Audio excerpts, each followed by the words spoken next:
Já na primeira turma, os ministros revisaram a decisão do Tribunal de Justiça do Mato Grosso e confirmaram a decisão do Tribunal do Júri.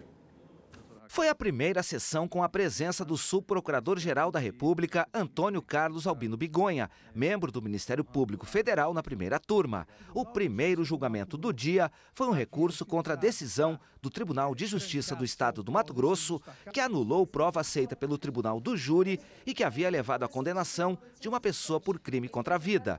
O STF reconheceu o valor da prova e manteve a condenação do acusado, mas o Tribunal de Justiça Estadual realizou um novo julgamento e absolveu o acusado. O relator, ministro Alexandre de Moraes, reafirmou a validade da prova e manteve a sentença do Tribunal do Júri. A fundamentação utilizada na revisão criminal para absolver é exatamente a fundamentação que foi utilizada pela segunda Câmara do Tribunal de Justiça do Mato Grosso e afastada expressamente pelo Supremo Tribunal Federal ao manter a condenação. O voto do ministro relator foi acompanhado pelos ministros Luiz Roberto Barroso, Rosa Weber e o presidente da primeira turma, Luiz Fux, e contra o voto do ministro Marco Aurélio. Houve uma afronta parcial à decisão do Supremo na medida em que a revisão criminal desdisse o que o Supremo disse acerca da prova, mas ela pode prosseguir a julgar a revisão criminal por outros fundamentos. Os ministros da primeira turma também analisaram o habeas corpus em favor de César Menegaso, preso em 2006 pela Polícia Federal no âmbito da Operação Grandes Lagos. A defesa alegou restrição em função de alteração da lei, mas por maioria a primeira turma negou o pedido. Em seguida, a primeira turma julgou mais um habeas corpus e desta vez o pedido era pela liberdade de uma pessoa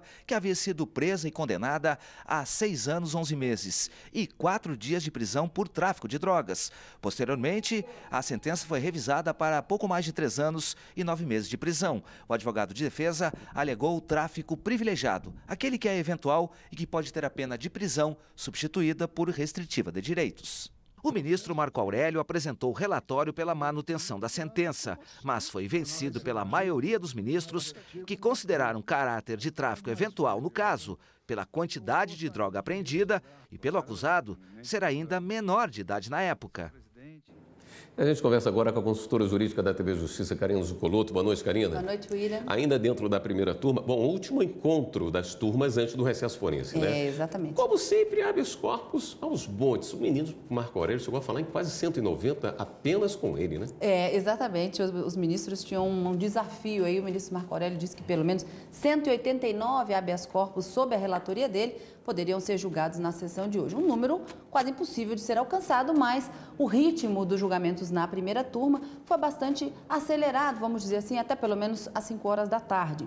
Dentre os vários julgamentos que aconteceram dos habeas corpus, muitos deles acabaram sendo negados, a ordem não concedida, mas em um deles acabou chamando a atenção justamente porque o ministro Marco Aurélio indeferia a ordem, mas a turma, por maioria, acabou concedendo a ordem para um condenado por tráfico de drogas também, e que a defesa alegava que, mesmo tendo conseguido por 2 vezes a redução da condenação de primeira instância, conseguiu no Tribunal de Justiça e depois conseguiu no STJ, buscava ainda aqui no Supremo uma alteração do regime de pena que foi fixado pelo STJ, que foi o regime semiaberto para o regime aberto para o cumprimento da prisão de 2 anos e 3 meses em razão desse tráfico de drogas.